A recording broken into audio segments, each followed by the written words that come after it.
Welcome everyone to a TVT. There's a lot to explain here if you don't know the backstory, but let's introduce the players first. In the bottom left it is GuMiHo, in the top right it is Maru. Now this is not some random best of 5 that was found in the depth of the archives. It is from DreamHack Jonkoping, or ESL Summer Masters Finals 2023 at DreamHack Jonkoping. I nailed it. But it happened in the knockout bracket. So I'm not going to spoil the entire tournament or what happened in this series, but I will be very honest and say that I do know the end results. It's just that I think these games are very worth looking at because apparently there were some shenanigans afoot, which we'll see eventually. But I will say that leading up to this point, Maru had been knocked down to the knockout bracket as well as GuMiHo. So the system was seeded players, people who did well in their particular regions, got a really good starting chance, and then they got another chance, and then they got another chance. So this is their last chance. So 2 people meets, 1 survives, the other one knocked out completely. You look at the series, and Maru is the heavy favorite, but GuMiHo has been performing quite well up until this end result of the knockout bracket. So definitely assuming that Maru will win against GuMiHo 9 times out of 10, and he is not just a better, more accomplished player, especially in the last 6 or 7 years, but also just a master of TVT. His win record in TVT still freaking amazing. It's not the literal undefeatable TVT he had, some like 40 win streak 2 years ago, but it's pretty high up there. Whereas GuMiHo, you might be familiar with him because you're an old school StarCraft fan, or you watch some of the VODs on this channel, or you just, catch him every now and again. He has performed well in plenty of tournaments, just not spectacular, not like Maru. But you'll know that he has a particular style that always makes his games very fun. It's kind of amazing that this guy has not been picked up by another team. He did leave Systrom Gaming out of his own choice, wanting to look for other prospects, and unfortunately hasn't found them. But he is a very fun player. He is a nickname, the Taltaran, also gives him some character, even though, he's a little shy, doesn't usually speak a whole lot. He does have that characteristic going for him, the personality, I guess, the idiosyncrasies that make someone kind of interesting. Yeah, he plays with the towel over his mouse pad because he has a, basically like a sweating problem, which might sound rude to bring up, but he's talked about it before. So, the Taltaran versus what was once one of the youngest players in StarCraft 2. Both of these players actually starting their careers around the same time, 2010. Literally when StarCraft 2 came out, Maru was like literally 12. GuMiHo was 20, I believe. He's, in fact, quite an old player at this point. A little bit of micro. I don't suspect it'll end with something important. No, not really. But yeah, they both started around the same time. GuMiHo was a random player when he first started StarCraft 2. The only ones, even at that point in time, it was considered very difficult.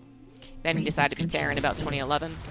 So that's the backstory. Now we'll get into the details of this game. We saw very similar openers. However, we can see that GuMiHo has actually won the micro battle. He won the first micro battle and then just had a follow-up.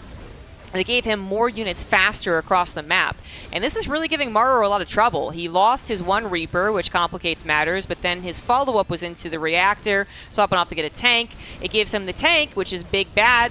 It's going to ward away these units, but that tank took its sweet time popping out, didn't it? So that command center took quite a beating. Lots of lost mining time. Had Maru been forced to cancel it, it would have been a straight-up disaster. That would have just been comically bad for a TVT at this level. But it does happen. Even the best players in the world have those games where they just kind of smile and shake their head. Like, oh, okay, that's not supposed to happen.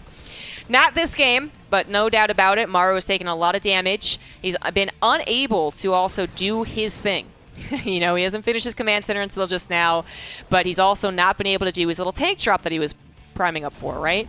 He didn't get a Cyclone first like many other TVTs because he wanted to do this drop.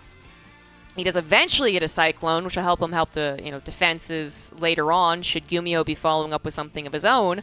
But it was initially just going to be the Marines and a tank, I believe, and now he can ask to swap it up, and it's later, and GuMiHo kind of knows about it, and it's all types of awkward. I say GuMiHo knows about it, but he doesn't actually know it's a medevac. He does posture on the front lines in case of an immediate ground attack, seeing as it was a tank, I suppose. Could be thinking something a little cheeky.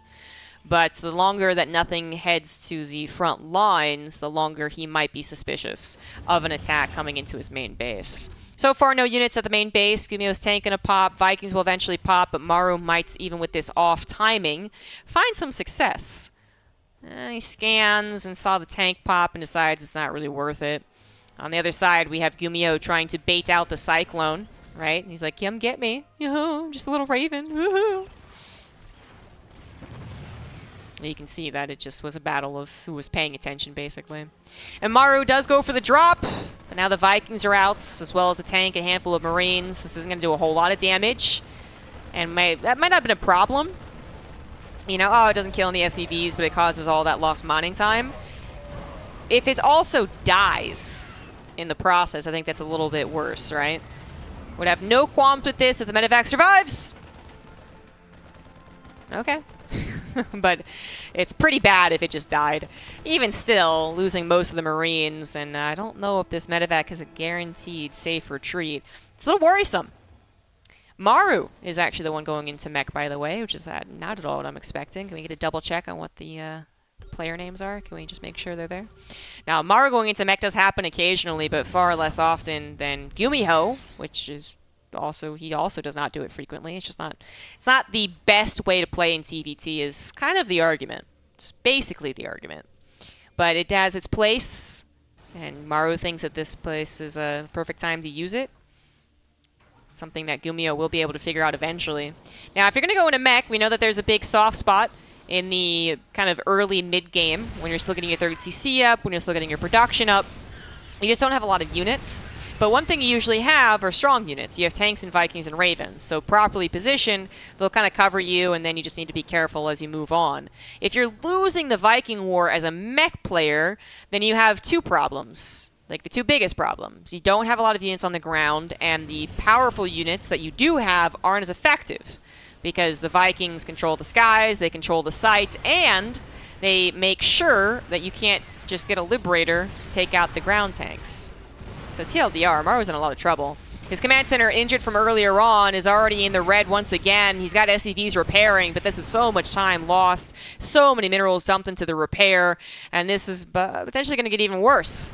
GuMiHo settles on a 3rd base on location, deals with some type of run-by of some sort, I suppose. He's also going into Mech. He got a 2nd factory.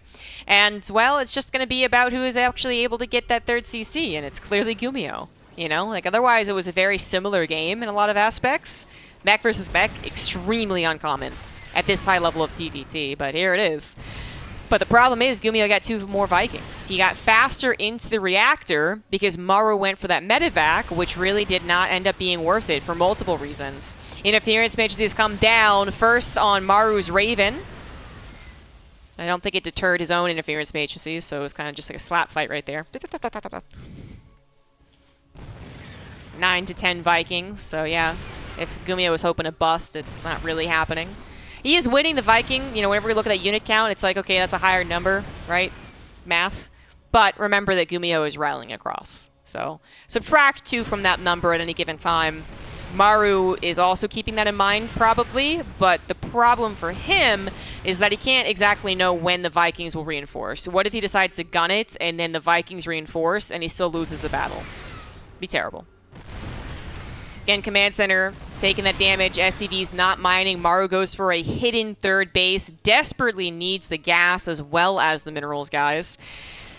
You have GuMiHo continuing to invest into further anti-air by the looks of it. So he's gone into a Cyclone upgrade for emergencies. But he's also going 4 Vikings at a time. Here is Maru's attempt to break out, but it's already not looking super hot. The Vikings of GuMiHo control the skies, and now they can control the ground. They can land on Maru's tanks and help out here, should they so desire. In fact, will not, deciding to make sure that he will guaranteed win the air war and come back later with another tank push, which I think is just, it's just good to kind of say, like, it's safe planning, right? You maybe could win right there. In fact, I'm pretty sure he could have if he landed his Vikings, but instead of doing that and potentially throwing away your absolute, like, god lead, you just say, like, I'll get tanks on the front lines again soon enough. You can't break out. You can't actually break out. It's just not going to happen. And that's currently the situation, just tanks slowly reinforcing. Maru gonna try and just like edge out, you know, like little bit by little bit, but it's a disaster. Maru's supply telling the tale right now as the Vikings of GuMiHo do finally land, take out the rest of Maru's units, and this was a much better game one from GuMiHo. Much better from start to finish. He got the Reaper Micro 1. He did the damage on the command center, he deterred the medevac, and then he went into a better build for the circumstances, which was the Viking control in Mech versus Mech. You know, that might have been a little lucky, I suppose, because if Maru wasn't going into his own mech and didn't really, I suppose, need that Viking control, perhaps it might have been a different type of game, right, where he breaks out with Stim, Bio, and an SCV pool. But certainly with that type of game, it's like it's the same thing, but someone has better numbers. The better numbers work, right? That's just game number one. See if Maru can bring it back. Game 2 on Ancient Cistern. In the top right, we do have Maru. Bottom left, GuMiHo. GuMiHo displaying just, like I said, some solid micro, solid macro, and then getting a little favorable on the build choice. He went for a more streamlined Viking tank situation where Maru took that detour over into the tank. And the medevac, which, you know, if it had done damage, if the medevac actually did what it wanted to, pick up everything, immediately go across the map, immediately drop out, stall out the third CC, kill a reactor, kill 5 SCV, I don't know. Like, maybe that would have actually contributed enough for Maru to not be so overwhelmed, to be so snowballed upon, but it was start to finish a GuMiHo game. And I'm not even sure why Maru really wanted to go into Mech, actually. There's points in a TVT in which it feels like it is your only possible build. It's the only thing you can do to come back. Your stim's already too late. So your combat shields will take forever to actually finish. So that has happened in TVTs, no doubt about it. But I didn't really think that was a TVT that was going that way. I mean, Maru's drop was ineffective, but I didn't think he was so far behind that it was like, oh, gotta go Mech. Shit. No, that looked to me like a very much a decision he made prior to the game starting, prior to the series starting. He wanted to go into Mech, and then GuMiHo also coincidentally wanted to. But again, GuMiHo's build is a little more streamlined to the ultimate decider of the game, the Vikings. SCV Scout from Maru is going to see a walled-off high ground. Not much else you can get from that. It's not too surprising to see it either. Factory expand's extremely common, but it's not a factory expand. It is a 2 racks opener from GuMiHo. So he's going to be a little bit of a pesky little Terran player, but the idea is you're not supposed to get a whole lot from this. Maru didn't go for a factory expand himself. He went for his own 1 racks expand, so that further explains the safety SCV Scout. Still high ground command centering, though, so he's only defending 1 location. That is important to note. Defending 2, as GuMiHo adds in 2 Reapers at a time.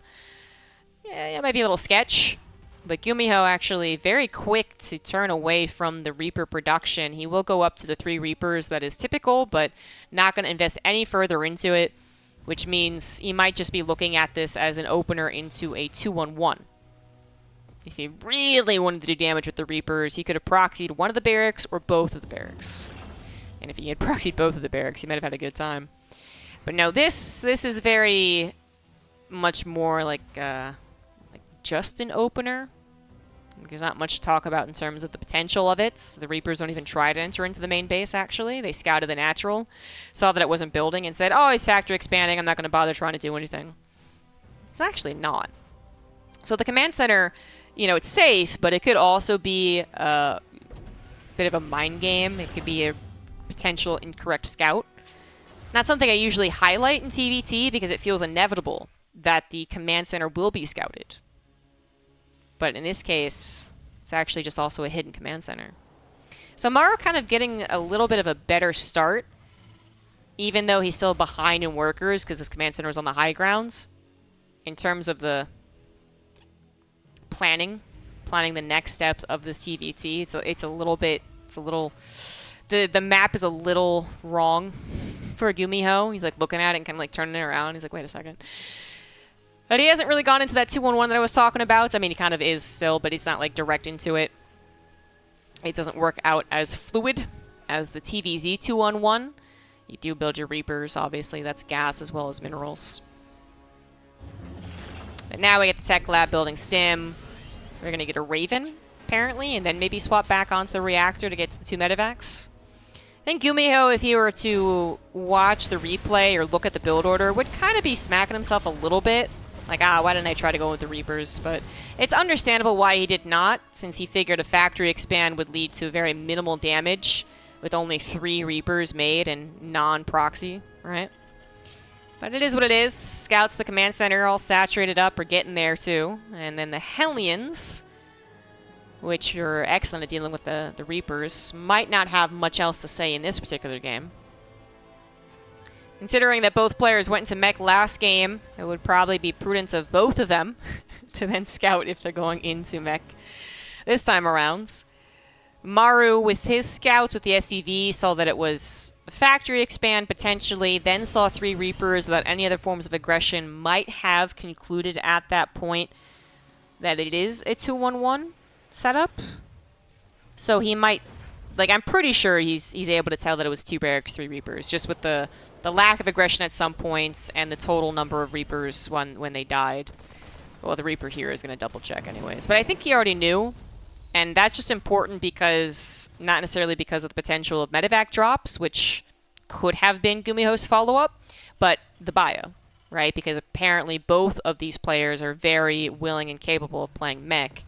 Knowing that just based off a couple of Reapers entering into your natural is nice. Then he got the Reaper Scout, confirms its bio. GuMiHo scan, perfectly timed, confirms its bio. Bio versus bio. What the scan cannot tell you is what's actually producing from the starports. That might look like it was Vikings. It's actually Liberators. Which at this early stage is very interesting.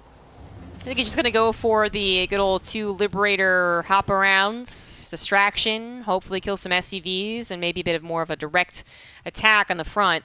The direct attack's not going to be particularly scary because there's only 1 tank, but if you add in every single attack with the 2 Liberators going out to the sides, there's a potential for good damage. And you don't have to commit with this army. Like, you show it, but you don't commit with it. It's a good thing, though, that Maru's not on the map, because GuMiHo is actually the one moving out right now, off to the side with his Marines and Raven, boosting his medevacs over as they finally have popped. Maru is going to be very happy that his tank is already sieged up and defending, because without it, his Marines would not stand up to GuMiHo's. GuMiHo already has Stim. It's very close to getting into 1-1. And I'm looking for those Liberators. I'm on a very small monitor right now. All right, we got 1 being seen in the main base, second one also seen in the natural. Quick reactions on both sides. Nicely done by GuMiHo, who's playing very on point this tournament. Maru's Hellions, wishing they could do something, might have actually found an opportunity at the 3rd. Scan from GuMiHo, sees the tank sieged up, and decides to go for it because he brought his Raven, so a Matrix was possible. That was something I kind of forgot about. And now his Marines are trying to take on his opponents, but without combat shields, there might not be enough health, or maybe there will be. It was quite close, but that tank sieging up from Maru is going to end up pushing this away. If they had combat shields, that actually might have been game over. Seriously. Fortunately for Maru, they did not have combat shields, and his auto turrets were able to be thrown down before the Ravens were potentially sniped, so that deterred a potential GG moment. And now things look, again, even. A slight lead for Maru in the economy, but not by too much. I would still say the upgrades are way more important. GuMiHo already moving on to 2-2 as Maru still finishing up his 1-1, still finishing up his combat shields as well. And GuMiHo's 4th base is also on location as he figures he still does have that map control, which I think is absolutely correct. Maru, I think, lost 1 of his Liberators. Yes, indeed. 1 of them came back home to return at a later point. Yes, the Hellions! I think the Liberators saw that there was a weakness at some point. 4 Hellions, perfect number. But again, good reaction from GuMiHo. Scans ahead, sees there's a chance to pressure this base. Loses his last medevac, though. Even just a couple of Vikings proving their use in this matchup right now. Maru very much scared of the potential of drops, considering the style that GuMiHo has played. So he's built a bunch of missile turrets, but GuMiHo, as we see, very much lacking in the medevac department. I actually don't know. Oh, because he also made 2 Vikings. Okay. And then he lost a few medevacs. It feels like he would have been on a higher count already. but he did delay the production of them, and then, yeah, got a couple Vikings to support. Hellions once again trying to find some damage, and considering they have 0 use otherwise in this game, I think 4 plus like 3 earlier on or something, that's more than they usually ask for. GuMiHo playing a little brazen, by the way. Not getting a sensor tower seems like it's a bit questionable. The map control will not stick around forever. Even if you're 90% sure you have an upgrade lead, which GuMiHo absolutely does, there's always that chance that Maru slips by with Marines or his entire army. It's a good building, guys. Sensor tower's a good building. 2-2 is not done yet for GuMiHo. But his tank siege up and Maru is going to skedaddle. It's GuMiHo's consistent medevac problem could be a bigger and bigger issue. The 4th base is a planetary for GuMiHo. He really does feel very secure on his side of the map going into the extra barracks, I believe. Maybe he's still just at 5. Maru, as expected with the way that this game has gone, but then also what Maru is very well known for, is going to go into the triple starport play. Much slower style. You can see that he's not on the map as much. His 4th base isn't as fast because he didn't have that map control. He no doubt knows that he's a bit in trouble when it comes to the upgrades. There's not much else that he could do here. This is the best option. And it's not a desperate option, it's just the best option and a fantastic option as far as TVT goes. It's just, if he's going to play into like an 8-rack style in one of these games of this best of 5 series, the starts would have to be very different. The builds from GuMiHo would have to be different. So Maru's going to play, again, slow defensive, wait for just the good, perfect, actually, army, and then maybe slow move out for GuMiHo as he adds on those extra 3 barracks. So yes, going to keep up with the momentum. He's going to have to consistently trade, but then trade well enough that it doesn't just alert Maru to a potential counterattack opportunity. He also has to make sure that he never lets Maru just sneak across the map. If Maru gets sieged up with his Vikings, Ravens, and tanks, there's just not really any breaking that for GuMiHo, unless he gets one hell of a surrounds. So GuMiHo is trying to find the openings, but the tank number for Maru is quite high, and he's got some static defense to help him, and just some SimCity as well, right? Quadruple drop hitting into the 3rd base. That was the 4th, actually, and then into the natural, but very unsuccessful so far. He's hoping that it might distract Maru, find another location that is open, but Maru just answered with the Marines. It was actually a rather easy answer for him. His tanks are still sieged up. Those lack of medevacs, I think, showing themselves again right now, by the way. As the Marines stim forward, they are not being rehealed, which means that Maru's Marines actually have a chance against them, especially as his 2-2 finally finished up. Those Marines of GuMiHo cannot stim again. Again, this is the only thing they can do is go after the SCVs, which is exactly what they're going to do. And certainly some damage has been found by GuMiHo, but the lack of medevacs did finally rear its ugly head as those units healed up with the time given in this location. There was like 20 Marines that could have been being healed this entire time. Like, I feel like that actually would have been way more problematic. Then Maru's Marines would still not have a chance against them, just with number-wise. And then maybe we could have dived on the 3rd base as well as his potential 5th. Instead, GuMiHo was stopped before the real damage was done. It was damage to kind of say, I guess it was okay. Not even worth it. I guess the attack was okay. It didn't kill me. But it definitely didn't kill you either. So it's like, that's probably could have been better. GuMiHo was probably hoping for better. I think that was going to be an orbital anyways. Yeah, only minerals canceled there. So that was not going to be safe no matter what. That is a quick kill from Maru as he does get some units on this side of the map. Sensor towers were finally placed down for GuMiHo, to be fair, just not at the 5th. So. And now it's a triple drop into the main base. Going after that +2 tank attack is very nice. GuMiHo's tanks going to be less efficient than Maru's, who's still, by the way, catching up on upgrades. I mean, he was just so far behind. And he never even caught up a little bit. You know, he didn't start his upgrades a little bit faster than GuMiHo did. So he's just got farther and farther behind. And that includes the vehicle upgrades. So now it's going to be evened out on that. But it's not about the upgrades, I would say, as much as it is about the positioning, right? Maru just is not letting these huge openings through. GuMiHo's looking for him desperately. But Maru has enough tanks, again, to spread around, even if they don't have that +2, which will one-shot the Marines once they stim. He still has all the defender's advantage that we're used to in TVT. Now he also has a lot of scans he could use up, not really having to mule a whole bunch. Tracking the army as it moves. GuMiHo comfortably getting to a 5th base on location after losing his other 5th base, I suppose. Trying to split up his army. But the clock is kind of ticking. Maru's army is reaching perfection. Tanks and Ravens and Vikings. Not even really a bio army anymore. And if it does move across the map, then GuMiHo will be dead. So now it is just a matter of finding any potential move outs and nipping them in the bud. Which this is not an example of that. If he had found Maru's tanks unsieged, it would have been a great example of nipping Maru's progression here, right? First it's the expansion, but then suddenly you just skip right on over and suddenly GuMiHo's under attack. But instead GuMiHo just wasn't paying attention. Maru got very easy kills there, and now everything is going to be even on the bio. 3-3 finally finishing up, +2 finishing up. GuMiHo not bothering to replace his +2 attack, which I think actually makes a lot of sense.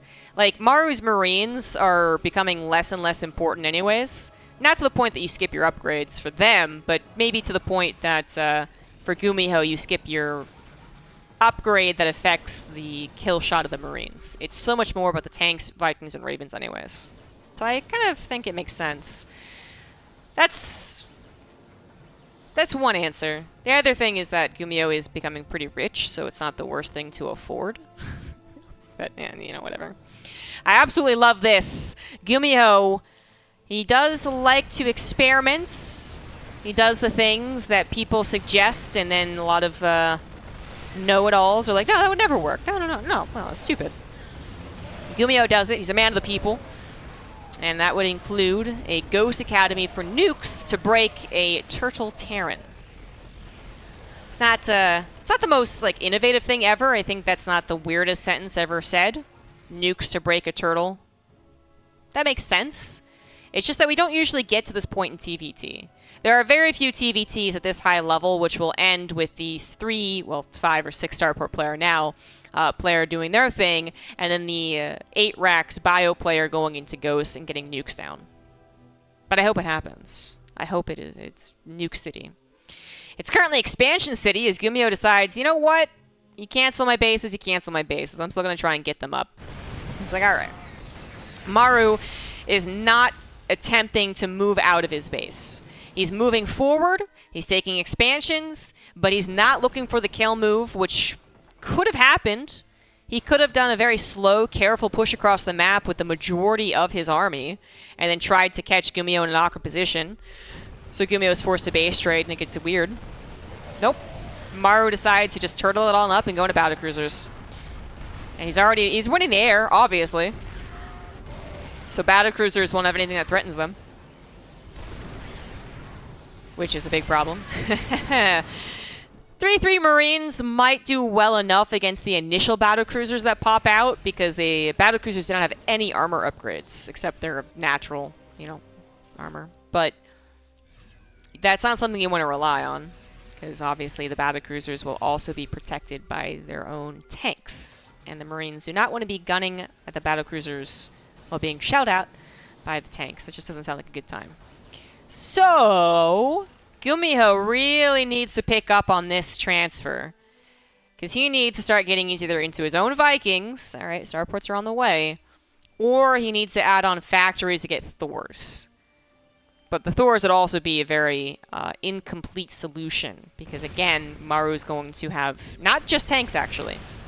He'll have tanks to help out against the Thors, but he will also have interference matrices, so yeah, Maru just has the best composition. It's literally the best. He's actually getting to the ultimate Terran composition.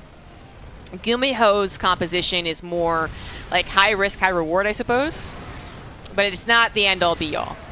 He finally, 18 minutes into this game, finds a bit of a maneuver into the natural of Maru. He will take down a couple of the starports, and I love the nuke as this is happening. It's over on the left side, actually, to break a couple of tanks. I wouldn't have minded a defensive nuke either, one that was placed here, but it doesn't matter. The Marines are blitzing through the natural into the main base on top of the production. They're painted orange, but nothing's over here to kill them quite yet. Finally, the battlecruisers make an appearance, and now they absolutely should win the battle. I don't think it was really a question anyways, but yeah. Like, the Marines are overstimmed, not being healed, and they were painted orange anyways.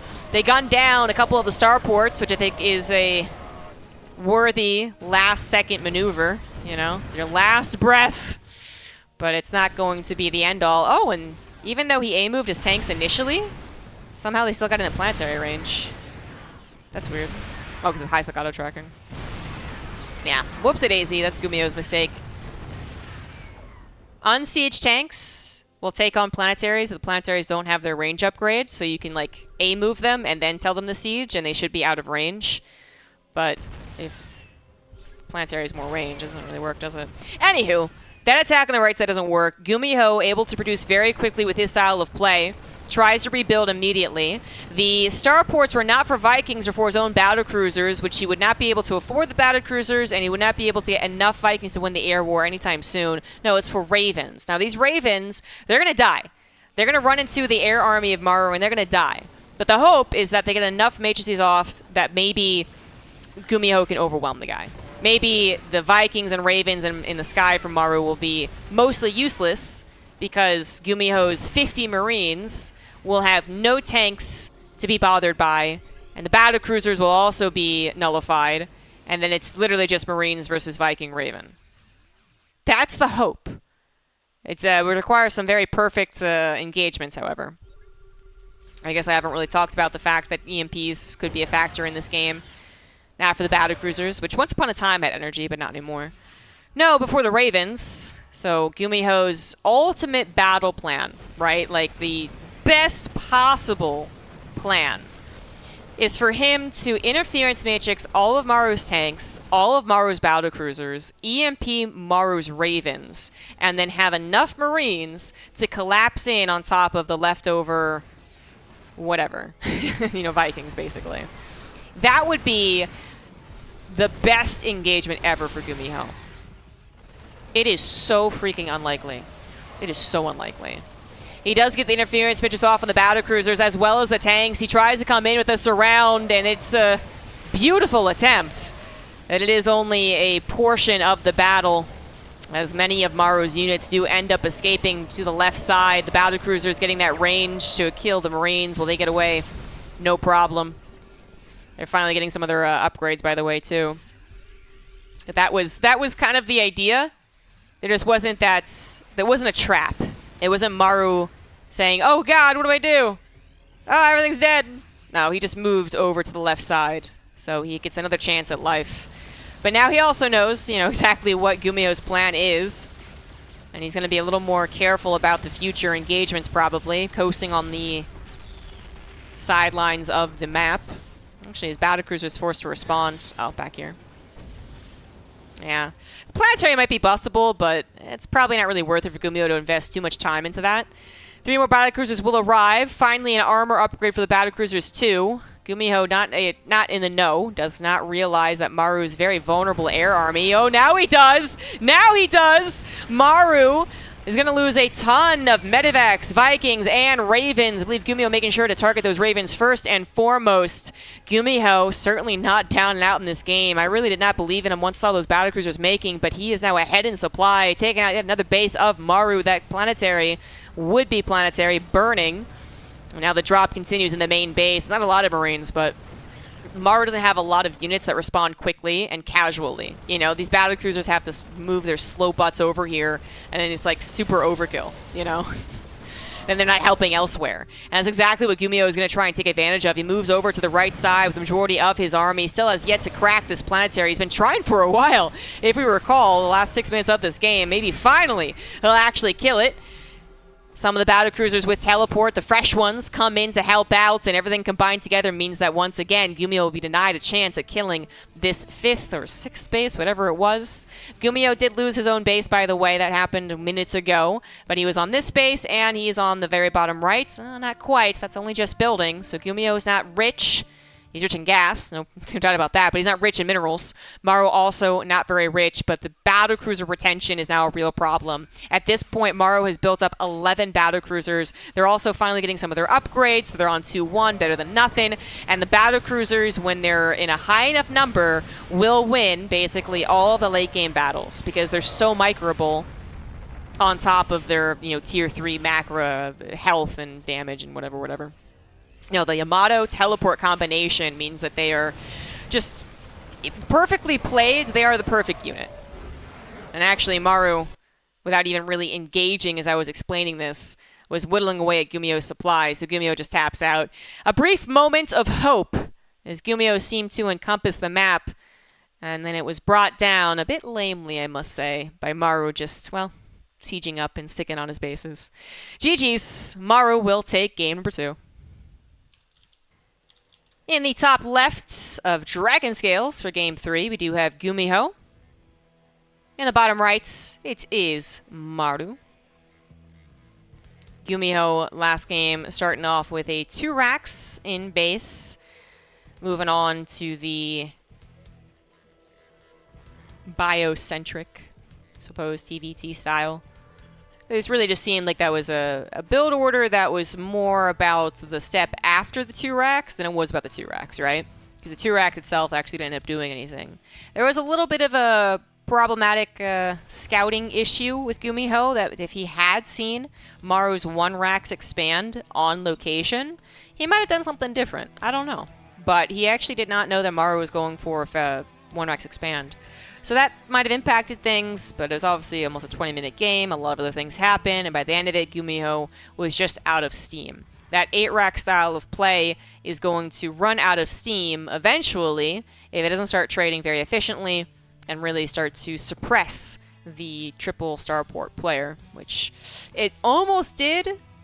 There was that brief moment of hope. GuMiHo every which way. Oh my god, can he do it? But it was already so late into the game. Maru had extra command centers to float around. He still had his core army basically intact, and his battlecruiser count was being retained, which is really important. So, yeah, it's not going to work out. I don't know if we get a similar game, especially because I actually would not say if you asked me to guess how would a late game between these two look like, I actually would not have guessed that GuMiHo would be the 8-racks player. I would have assumed that they both went into triple starport, actually. Because GuMiHo is just not a player in which we usually describe him as, like, fast, agile, big multitasker, big emphasis on micro. All things we would describe Clem or Byun, right? GuMiHo is more about the kind of slow-paced, does things correctly, but doesn't do anything like, jaw-dropping, except his build orders. So he has really cool build orders. He obviously thinks very, a lot about the game and thinks about ways to play through some situations. But in terms of the actual, I suppose, mechanics of it, it's not usually the highlight. But in this tournament, leading up to this knockout stage, best of 5, GuMiHo has been showing his usual build order trickery and his big brain, but then also showcasing some of the mechanics that we really praise, that we go, oh, damn. So in the first game, there was a little bit of a Reaper micro fight that GuMiHo actually ended up winning. It was a tiny little thing, but it still was kind of cool to see that.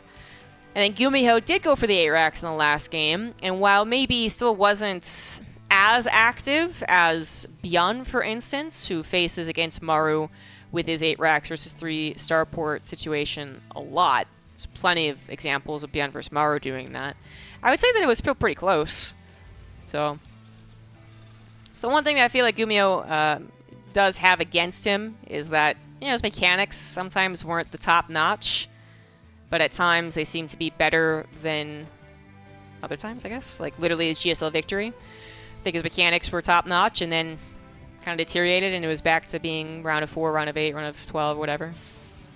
For Maru, we just don't really get to talk, we don't have to talk a lot about him because he does usually pretty basic stuff. And he does it almost perfectly. So there's only so many times you can be like, oh, by the way, Maru is also this like super perfect player and he does everything super well and he also plays like the best form of TVT and he's also unbeatable in TVT and he's just great. So just before anyone says like you're pretty GuMiHo biased. I mean, kind of, but it's also just like this is the player who has different things. This is the player who's just playing perfectly. And we can all be we can appreciate perfection, but it's not necessarily the most fun. So in this particular game, we see GuMiHo is literally adding on pinwheels because he is a fun, hip Terran, all right? Pinwheels are fun. We're all we're all kids in like 18th century Britain or some shit, and we're like, oh, pinwheels, ah! That's fun, all right? Banshee speed on the way, first and foremost. GuMiHo going into a 2-factory, 2-base build with speed Banshees. That's something. Maru going into a very typical 1-1-1, 2 Cyclones for a little bit of map control, but actually not being out on the map. He did scout that his opponent was going for Banshees and is going to go ahead and assume that that is legit, that it's not a cancel, because GuMiHo has displayed Banshee usage in TVT previously. So that's why he's keeping his double Cyclone at home. It's not so much for map control, it's just literally so he can make sure to bop the Banshees as they come. And they can also now divide and conquer, right? 1 Cyclone, 1 Raven on each base. Maru's 3rd CC will eventually be planted on location, but probably only once Maru actually knows what is going on. Because he's like, okay, the Banshees, like, is that really your entire plan? That probably isn't going to be too great. Oh, wow, okay, I did not know this was going to be the plan here, and neither did Maru, who is very taken aback. Otherwise, he would have planted those auto turrets immediately. Unfortunately, GuMiHo's blitz surprise did not pan out. But I could see how it could. I mean, that was actually kind of crazy. The Ravens aren't a part of it. It's only 1 Cyclone, like I just said. If that was 1 Cyclone, 1 Raven, and the other one is over here, that would have been working out. If Maru never paid attention and the Ravens never slapped on auto turrets, 2 Cyclones probably would have died. That's it's kind of crazy. But now, it didn't work. So now what the hell happens? 2 Banshees and the upgrade basically useless. Definitely not worth the cost. GuMiHo does have a 3rd CC on location, going to make up for his much, much later 3rd CC in general. I don't know if this is actually his build order, or he's just like, oh shit, like, let's try to expand. I don't know, but this is very odd. Still building Banshees, by the way. He just moved the starport away. I don't know. GuMiHo's supply does really not look that bad, right? His 2 factory opener delayed his 3rd CC, but it gives him basically double the amount of production for a slightly longer period of time, I guess, anyways. Because it's usually 1 factory, then 3 factories a bit later on, right? 1 factory, 3rd CC, 3 factories. Now it's 2, and then into 3. The point is, I think he has like 1 or 2 more tanks at this point than maybe some other mech builds. And that, I thought, was going to give him some confidence to defend. But, of course, going for the offense, kind of changing it up. If he does get the position, then it is a good maneuver from mech players. But I've said it before, I'll say it again. If you guys are playing mech on ladder and you're looking at these really cool mech players in the professional Terran scene, I would advise not doing this. It is very difficult to size up a TVT if you're not some of the best in the world, so that you know when to push and pull when it comes to small mech battles. Because mech is very easy to use once it's over the supply of 180, but it is very situation-based up until that point. Perhaps case in point, we have Maru a little surprised by the maneuvering of the mech player, tries to pull everything here to take care of it, but even as he pulled everything forward, it's a little sus. All right, Vikings will land, and that will take care of things. But 11 SCVs go down as the Banshees are allowed to reign supreme in the natural. This missile turret was expecting the Banshees from the left, not through the center. 18 SCVs go down as we also had 2 Cyclones adding damage on the 3rd CC. As the eyes were drawn to the main battle, GuMiHo got little bits of damage everywhere else. 20 SCVs in total, almost got additional unit, but a nice pickup there from Maru, and GuMiHo even gets away with, well, a handful of units still. It's better than nothing. And Maru's breakout, even if it wasn't for, even if 20 SCVs weren't killed, like, that breakout was still kind of not the best, right? It was a little sloppy, not in terms of the way that he delivered, just that the situation was just not ideal. Because he didn't have combat shields, he didn't know the army had maneuvered over there, and then he lost 2 Marauders before the fight even really began. So that's why it just was not the best. But it probably would have still opened up a very possible counterattack. And, well, possibly just Maru would have been okay pacing-wise, scaling-wise, if the 20 SCVs had not died. So on top of the exchange of army units and 20 SCVs dying, GuMiHo has found himself in a very powerful position for a mech player, which we'll call is still in the mid game, right? If this had no action whatsoever, it's possible that both the players are almost maxing out at this point. But of course, there was action, so I'll say that this is still kind of, it's the mid game. And this is where Mech definitely struggles. They don't have enough tanks to just willy-nilly throw around on every single base. And that's only added onto by the fact that GuMiHo is going into battle cruisers. That is a very bold move in professional TVT because it takes so many resources away from your tank production, which is already very limited because you're a Mech player. You just do not have a lot of production. Some Liberator harassment on the left side, but ultimately GuMiHo defends the attack on the right, which is truly the most important thing. Maru's attack does not make really a lot of room. He doesn't get a lot of scouting done either. And the SCV damage is okay, but not, the most. As the 4th CC is already done for GuMiHo, Maru trying to plant his on location to make up for lost time, but I think that Maru just has no idea that battle cruisers are on the way. It's actually a kind of a weird scout. He might assume it's Vikings and Banshees. Because where's the fusion core? Oh, no, he saw the fusion core. My bad. All right, so he does know. But the problem is the battle cruisers are already here. So the scout eventually happened, but it was still a little bit late. So a little bit later for comforts. It's not that it's going to kill him. It's just it's not very comfortable right now as he does not have reliable anti-air. He has invested so heavily into the ground army and not at all into the sky, just because of the way this game has gone. Could have been different. Some of the players that face off against Mech in different games will also be adding a very steady number of Vikings, 2 at a time. It's not the case here. This is kind of tricky, actually. GuMiHo teleported to the corner of the map, and instead of just immediately running in to kill whatever he can, he hides them. So they're going to get their teleport back, and then he will engage. Possibly also when Maru tries to attack him, and then he'll do all the damage. That's pretty cool, actually. I don't know. When battle cruisers teleport, they're supposed to be attacking, right? Like, is this allowed? Is this legal? So I've never thought about doing that. All right, scan on the 4th base reveals that Maru has gotten away with an orbital on the 4th. 5th is also on the way. GuMiHo, not with a lot of ground production, right, is busy building tanks to protect him, not building Hellions. So there is actually 0 forms of harassment other than the battle cruisers, which finally do make an appearance as teleport comes off of that cooldown. Maru is going to have so many problems with this. Like, it's not the end-all problem. It's not like, oh crap, I guess I'm dead. It's just such an annoyance. This is where my bias really starts to shine. I freaking hate facing off against battle cruiser players. But it is what it is. It's actually a little bit of an example. It's a higher level example of what frustrates the lower levels. In that someone got away, basically. Someone got away with providing almost, not fake pressure, but pressure at a time in which Mech players are not supposed to be pressuring. So you kind of roll your eyes and you're like, okay, whatever, man. Like, fine, I guess, sure. But I got my bio. I'm going to go kill you. And then they've also managed to sneak in battle cruiser production without dying. So you're like, well, shut up. Like, stop. I'm supposed to be able to do something against you before you get to battle cruisers because they're so costly and they take so much time to actually come out that I should have a moment. Give me my moment. And the only moment given so far is that Maru does find an entire command center to kill, and that's pretty nice. But yeah, he is dealing with a effective battle cruiser player. Not one that is barely scraping the barrel here. Like, oh, please, love of God, one battle cruiser save me. This is a comfortable battle cruiser player.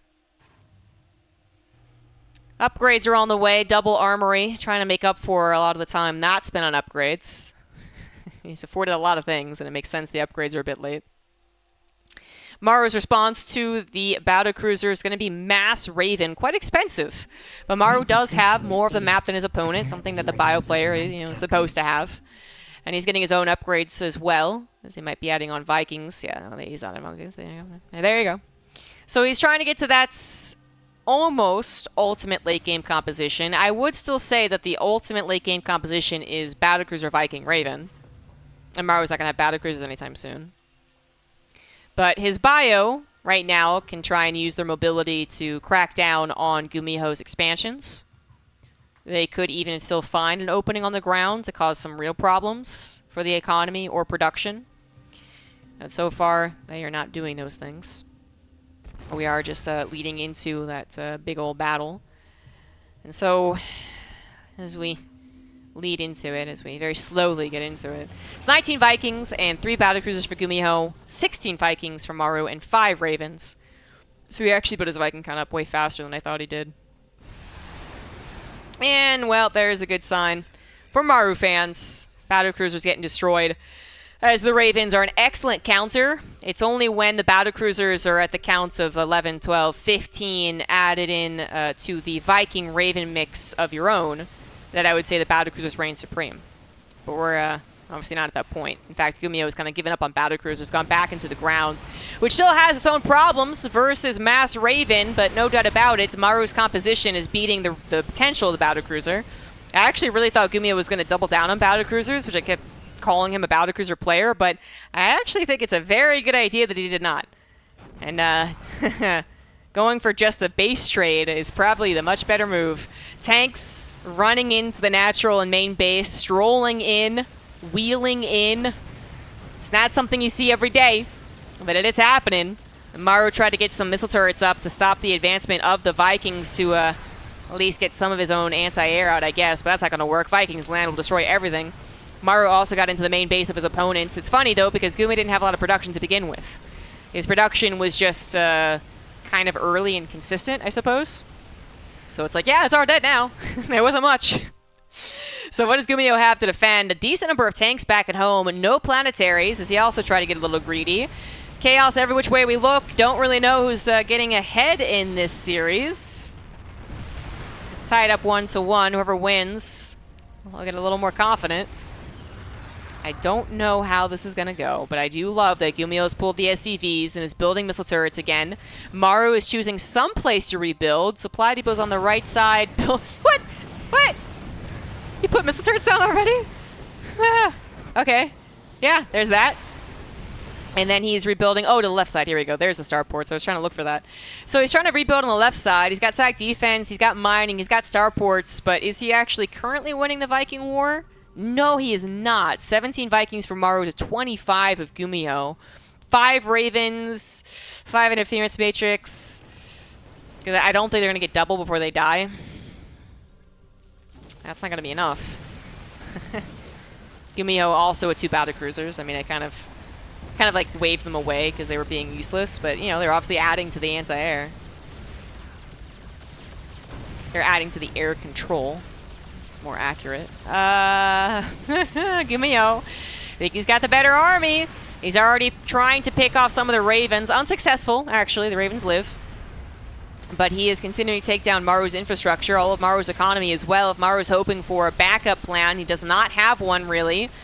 I would not consider this little setup that much of a backup plan, but it is better than nothing.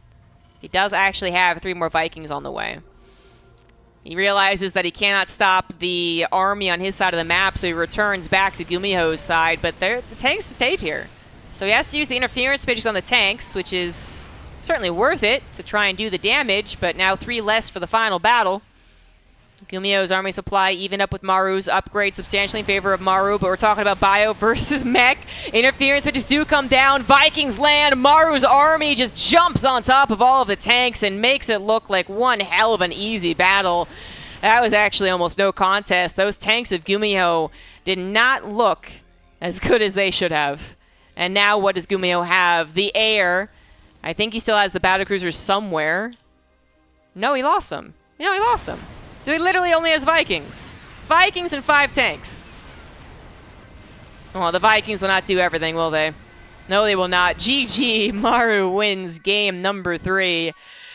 As he takes one hell of a battle.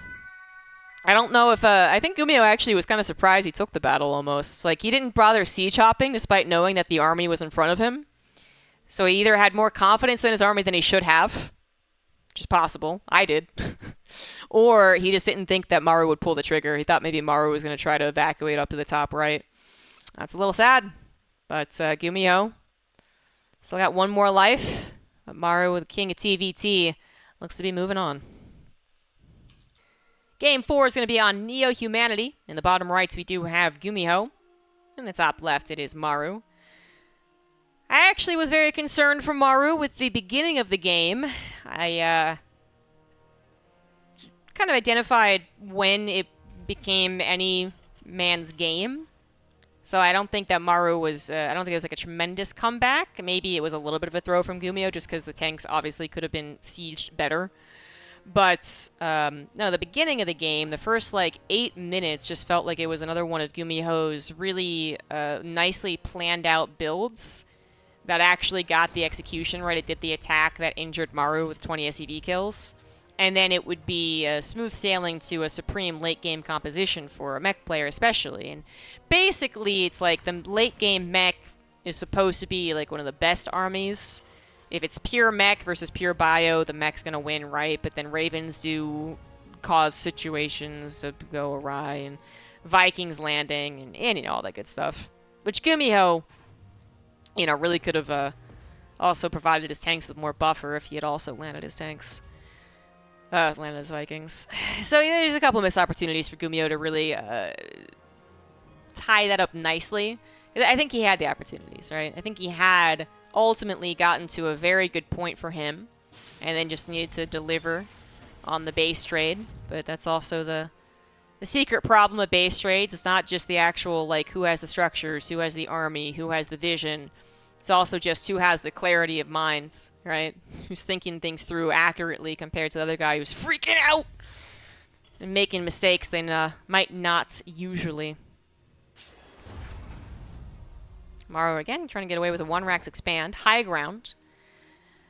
And I mentioned previously that it just never really happens that a high ground command center ends up being a misdirection. You know, the other guy usually gets a Reaper in to scout the command center and goes, oh, okay, you're playing kind of like a middle-of-the-road 1-Rax expand. But this is another example of just why you never really give the command center on the high ground any secret credit. Because so often Terrans will be like, yeah, whatever. Like, you can scout it. Like, I don't mind if you scout it. Although in this case, a couple of units on the high ground did deter GuMiHo's Reaper from getting close enough. So it is possible that GuMiHo will once again assume that this is a factory expand. If that is what he did in Game 2. As his Reaper does not try to sack itself in the main base. Oh, it's blocked. Literally using the factory to block it. Oh. Oh. And the command center for GuMiHo does go on location, which will make the expansions fairly even at the end of the day. It is always interesting to see these, as I said, kind of middle-of-the-road expansions. Because it's like... I kind of like Special's approach to it, honestly. I think Special, for the most part, he does just go... If he goes for something, he goes 100%. And I haven't watched all of his TVTs, obviously, but I've watched a decent amount, actually. And it feels like whenever he goes for a 1-Rax expand, or hell, there was even a series where we saw a couple of command center firsts in GSL, he does just go for it. He no SCV scout, on location, if I die, I die. So it's always, to me, just like a little funny watching these kind of like high ground command center, but I scout, so that's really safe, but I, high ground command center and then just factory expanded. A high ground command center, no scouts, so like a little bit less safe, but like kind of still safe. Anyways, not super important. We're moving on. Factory expand to 1-Rax expand. Again, both of their command centers finishing really very close in time. Medevac drop, however, from GuMiHo. This is what Maru wanted to do in the first game, and because things got all weird with the Reaper Hellion micro, he wasn't able to. So it looked not so great from start to finish there. Let's see if GuMiHo can do a little bit better. It already is better because he actually can do the drop. It's already good. And he's just going to take a little bit of a conservative approach, not try and dive in any further, but rather siege chop a little bit, perhaps also remembering that patience will be rewarded. Siege chopping will be rewarded after that last game's fiasco. It's not a lot of units. It's actually not the biggest of problems, and it will usually not escalate either. Although it is possible. I mean, if GuMiHo sees an opportunity, basically if he sees that Maru is not taking this seriously, he could continue to reinforce, right? Instead of just keeping units at home. Or he could bring SEVs to, I don't know, but I'm going to find out. Bunkers? And that's what, we're going to repair? Okay, we're going to see if it's actually worth it. So the situation, again, is not dire for Maru. He's actually not being hit at all. so he's not losing economy or anything. But if this continues on to the point in which GuMiHo grabs his third location and Maru's third still can't go on location, well then obviously GuMiHo's starting to make some leaps forward. And so Maru is just like, okay. Oh, this is miscontrolling. Stupid Marines. Trying to figure out what would be the cleanest way of dealing with this. Because if you wanted to do it in a non-clean way... Oh, the Vikings! The tank almost went down. Holy shit. If you want to do it in a very unclean way, he could pull SCVs. But then, obviously, that's a trade. So, to do it a clean way, he gets the Viking control, which he just did because GuMiHo tried to snipe that one tank. I guess to GuMiHo, he thought if I could just kill that one tank, then maybe I could overwhelm him, but that didn't happen that way. Nice cheeky little back away, but only by a few inches, so Maru does inadvertently run into the tanks and then purposefully runs into the tanks. So that did kind of turn around on GuMiHo. GuMiHo, oh, using it as a bit of a distraction. Medevac in the main base. Handful of Marines going to find themselves probably upwards to 6 SCVs, actually. As the SCVs get pulled into this, I don't think that's actually the decision to make here. I mean, I'm not one to usually criticize Maru, but could he not have just run away?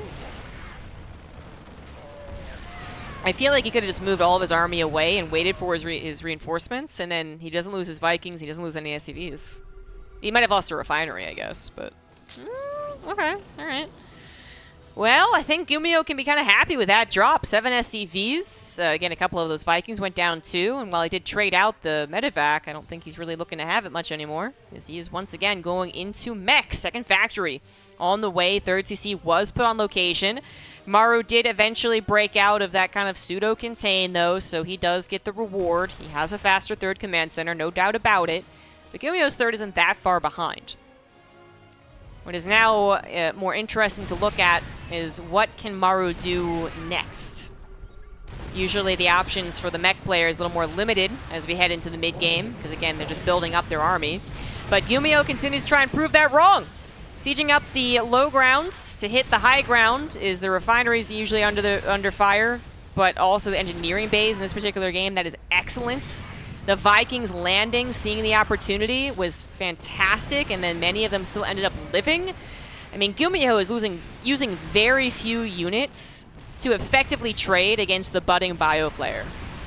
And usually it just happens that the bio player scales a little bit faster at this point.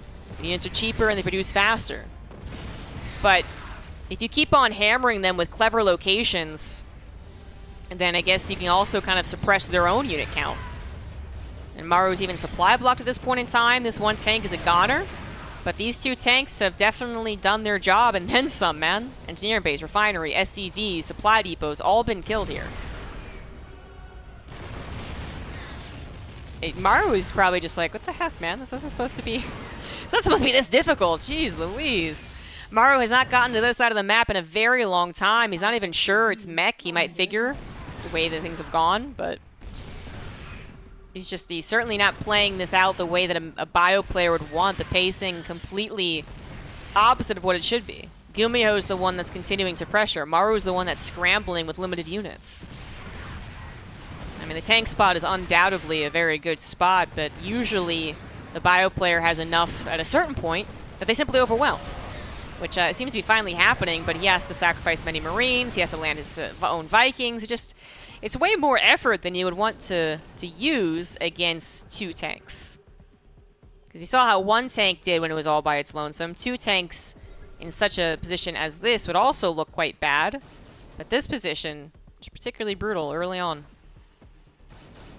Scan on the army from GuMiHo reveals that it's almost Mech itself, right? There's just not a lot of Marines. If there's not a lot of Marines, there's two options. I killed enough Marines, but he just doesn't have any, which is the case here. Or he's dropping me. But I think GuMiHo has been watching enough of the battles to know that he has just been putting the screws to Maru, man. Maru just cannot get enough units, despite being the bio player. It's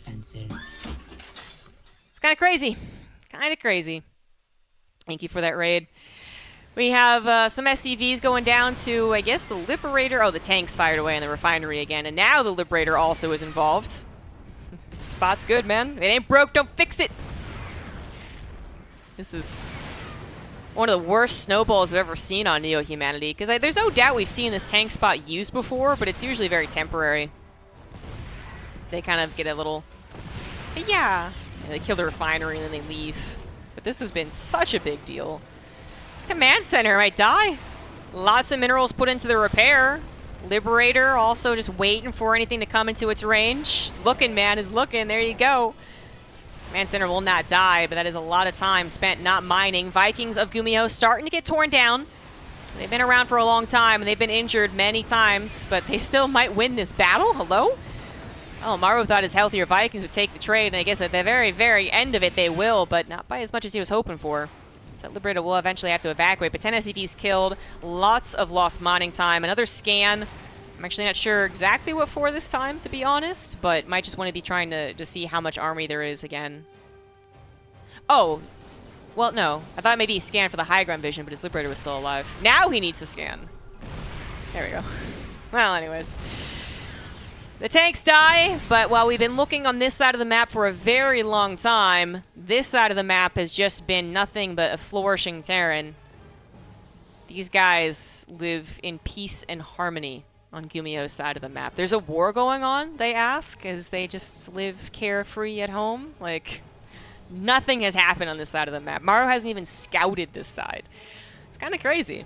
4 base setup for GuMiHo. Maru did manage to fit in a 4th as well, despite being under so much pressure. And despite all of the action being, you know, GuMiHo delivering the action to Maru, Maru's supply doesn't look that bad. But again, keep in mind it is a Bio versus Mech game, and Bio would not want to be at a even or slightly less supply count than the Mech player. So it's not ideal, it's not terrible either, as GuMiHo, you know, adds on his starports. Maru does as well. You know, he's definitely past the point of being able to actually do substantial damage with just Bio, multitasking, dropping, trying to hit in multiple locations. It's like the time has passed because GuMiHo took up so much of that time with his own attacks. So it's inevitable, anyways, in this long of a game. Ooh, shit! Thank you very much. It's inevitable in this long of a game that the Bio player also has to go into their own starports, but it's also just... It's like the only option Maru has, right? So it's not the worst thing, but it's maybe a little uncomfortable. As he just has simply not been able to do any damage to GuMiHo. He's not been able to stop him at all. Gets another scan of the main base, I think just checking around for the starport production. He sees one building an additional reactor and might be able to tell, okay, we're very similar in our starport timings. There could be extras snuck away somewhere building battle cruisers, but, you know, Maru's just going to have to play that guessing game. He's actually not on the map very often, which also means that GuMiHo's tanks can just arrive all of a sudden on Maru's side of the map. Really the worst thing about missing that Bio portion of the game. The tanks now sieged up. We're going to blast away on the Bio, taking them down as if they're nothing. And the tanks of Maru, now sieged up, are barely guarding the natural. Barely. Fortunately, Maru does win the Viking War, so GuMiHo won't be able to just slip a Liberator in here and continue his advance. But it is a scary position to have let the tanks get this far forward. SCVs were lost also on the left side to a Liberator, as again, GuMiHo just remains totally carefree on his side of the map. He's had nothing to worry about. The only thing has been scans. And now SCVs being pulled to the front lines, go for the repair and the missile turrets. I love the repair. I mean, you could really argue there's no reason that people don't do this other than just not thinking about it in the heat of the action. Because they're at a very high SCV count, decent amount of command centers. You definitely are going to keep this spot for a little while longer. And the tanks being healthy versus being one-shot can make a drastic difference in how the following engagement can happen. Now, if a Liberator does control the skies, then that's a moot point. But we can see that GuMiHo has reinforced with 6 Vikings, and he is now winning the Viking War. If he gets high-sec auto-tracking, which I kind of hope he does, his missile turrets will be even more effective. Tanks on the left side, going to try and do some damage. This is where the Liberators will reign supreme. But, you know, Maru also has to worry about his opponent potentially getting Liberators. Not happening yet, but it could happen. So it's gone down to, again, basically Mech versus Mech. There are some Bio hold up in the natural, but they can't really help. They run through their own choke into the tank line. That's not helpful. They don't have any medevacs to escort them someplace safe. So GuMiHo's got the chokehold. And as far as a Mech versus Mech game, the supplies being even means that I guess there's potential for anything, but the supplies are not even. The most important supply, the Vikings, definitely in favor of GuMiHo. who could be adding a Liberator. And honestly, might be missing the opportunity to do so. He actually should, I would say. But perhaps just thinking I need to, for sure, win the Viking War. Because he also is working against Defender's Advantage. But I think he is, and he will soon know it. It's funny, he actually has, well, I guess even upgrades, 1-to-1 for the Vikings, despite being the Mech player, but it's just the numbers, 11-7. The Naddle of GuMiHo's are on the front lines. Here comes 5 more, and I believe 5 more will win him the battle. Doesn't want to test it. All right. Doesn't want to test it. GuMiHo's supply actually dips below Maru's, surprisingly enough, just purely based on the Viking War. GuMiHo now having a big gas problem. Well, Maru's not exactly better off. But GuMiHo has made sure that Maru cannot get the Rich Vespian Geyser. And that's kind of important. I love this. Oh! There's some very weirdly timed tap-outs in this game. I mean, I was gonna say this seems like a very slow death for Maru, despite that supply difference for a second there, just because he really can't break out. And he just saw into the future and was like, there's no way I'm winning this. It's a dumb game. I hate it, and he taps out. But it's still funny. I just want to end with, I thought it was really cool that he was going into Hellions. He didn't really need any more tanks to control this area, so he just adds on Hellions because he saw this was an orbital. I thought that was cool. But, okay. And Maru will tap out, and so we head into Game 5. The final game of the series. In the top left of Babylon, it is Maru. And in the bottom right, we have GuMiHo.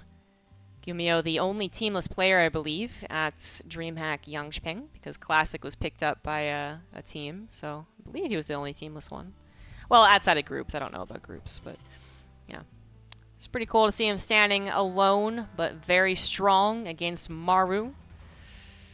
Especially in the matchup that people would consider is owned by Maru. Like, it is his. He has a patent on it. GuMiHo is bringing it to him, man. I mean, he's playing some unique style, sure. Just like an aggressive mech can be very off-putting, for sure.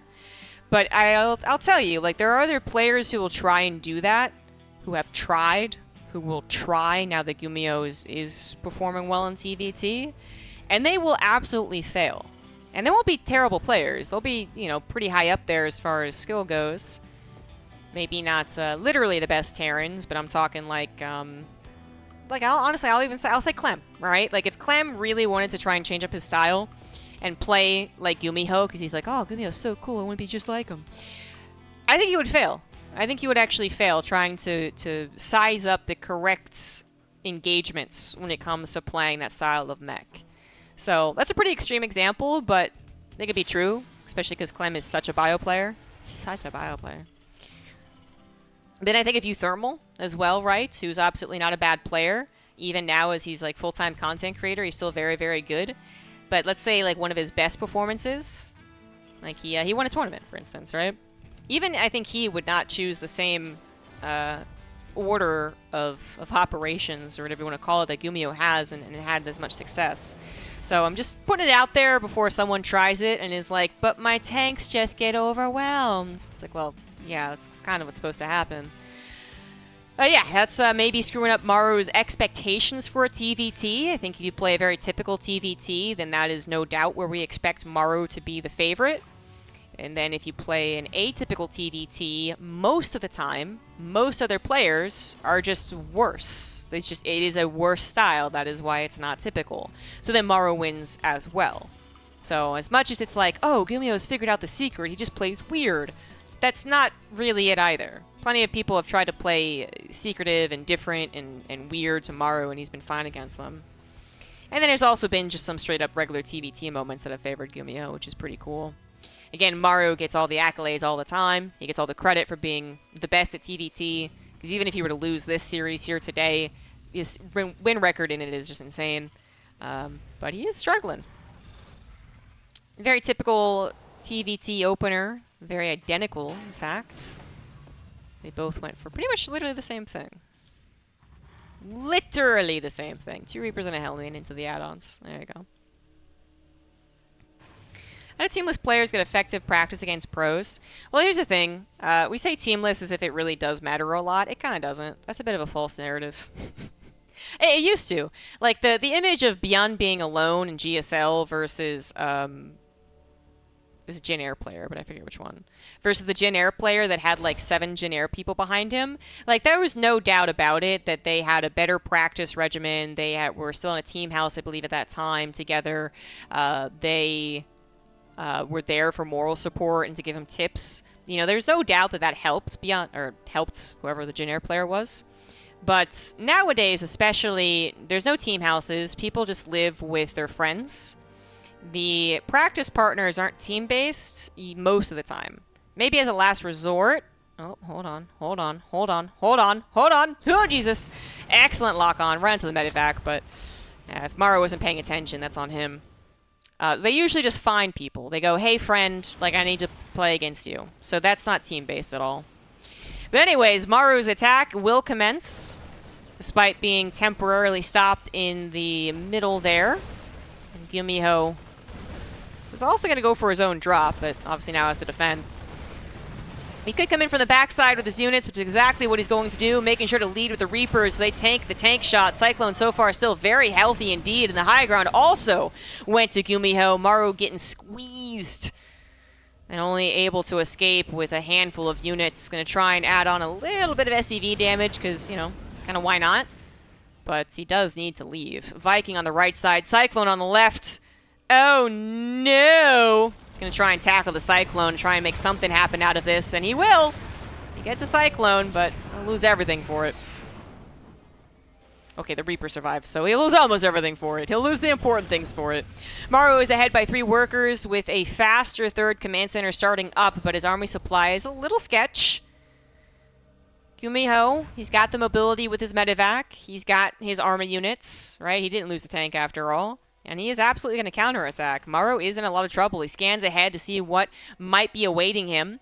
And he sees the setup of the production, knows that that probably will be stim for bio. Vikings probably popping out of the reactor starport. And then also, seeing as there's no way that he can punish this building, he might just not try to go here at all, but rather just try and punch up the gut. So that's kind of a useful scan.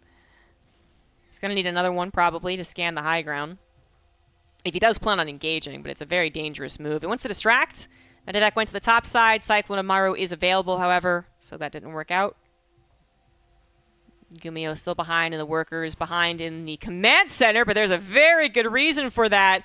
He's not just going for 2 starports on 2 bases. He's going for 3. What's better than 2? It's 3. Oh, GuMiHo. I think the 2 starport play would have been fantastic. I guess 3 is going to be better. I think 2 might have also done it. I don't know. But this is something that Maru absolutely has to be scared of. So he is scanning. This is not telling him the whole information. He sees no tech lab on the barracks, which kind of does indicate that it's not bio. But it doesn't necessarily indicate that it's triple starport.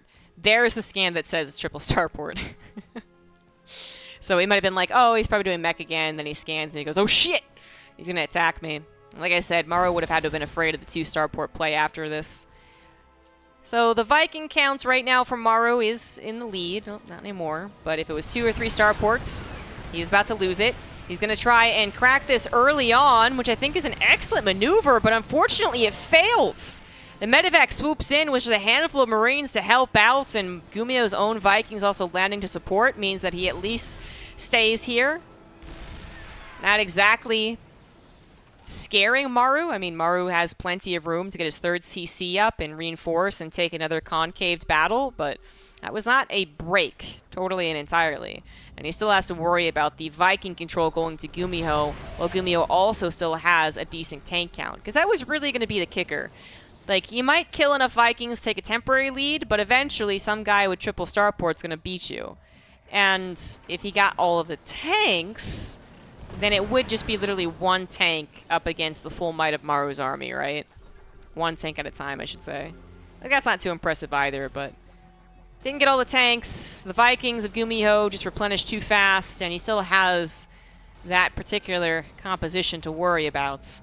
That said, Maru does seem to be in a good position. He's managed to get that space around his 3rd to comfortably take it. Sims on the way, combat shields as well, as he added a 2nd tech lab as well as a 3rd, because he knows he's up against Mech. So he's building Marauders and upgrades. And speaking of upgrades, single engineering bay initially, 2nd one's on the way. GuMiHo grabbing his third on location to try and make up for lost time. He's been behind in the economy this entire time, right? Because he was also behind in SCVs. So something that Maru does have going for him. But Maru has to make sure not to let GuMiHo get into basically a sticky position. If these tanks continue to encroach on Maru's side of the map, then he might lose access to his third CC. He might be moving down his own choke again with bio, which is absolutely what he cannot allow to happen. As his army continues to grow, he might be able to get a sick concave, you know, a surround, and then he'll be fine. But if he's coming in from one direction, then GuMiHo's composition reigns supreme, and that is the problem. Vikings land from GuMiHo, take down Maru's tanks, and are looking to take down the rest of Maru's Vikings. SCVs are pulled to try and stop that from happening, but it's also, you know, SCVs dying. And GuMiHo, it's really got the pressure on Maru. I mean, I thought Maru had enough breathing room to get enough of an army, but that is clearly not the case. I'm looking for his bio, and there it is on the high ground, but it just simply wasn't enough to support the tanks. GuMiHo slicing and dicing up the army at that critical moment once again, finding Maru just before he had enough bio to support his tanks, and now it is just the bio coming in here with a drop. Interference, but he's trying to help too, but it's not going to be enough. Maru's supply continues to dip down as GuMiHo's Vikings will reign supreme. Who needs factory units when you have triple starport Viking? GuMiHo, god of the skies. He's going to take down the third CC. Perfectly timed Liberators to siege up the last defensive unit of Maru. And Maru is going to fall in this knockout bracket out of the entire tournament of the ESL Masters Summer. Big surprise. Big surprises here in the tournament. As GuMiHo will then go on to do bigger and better things. But in case you haven't watched the tournament, I won't spoil it. Just know that GuMiHo does continue to do pretty freaking well. Maru, yet again, not going to win an international tournament on, I suppose, international land. I should be more specific, I guess. Seems to be just something a little out of his grasp. And there's that last hurrah. GG, GuMiHo! The Game 5 victory. Trying to prove that there are more ways to play StarCraft than we anticipate, you know? Every time we think we've settled and we know what we're on about, some guy like GuMiHo comes up and says, not only do I have a big brain and a creative mindset, I got the mechanics to back it up. We can prove that it works. And I do hope that it works. I do hope that this continues to be the trend amongst Terrans. They all look at GuMiHo and bow down to him and then copy him and perhaps even improve on him. But, you know, time will tell. It wouldn't be the first time we had someone really creative come up and be awesome and then just kind of whisper away in the wind. GG's. Thanks, everyone, for watching. Make sure to follow the YouTube channel and support everywhere else that you can. And I'll see you guys later. Bye.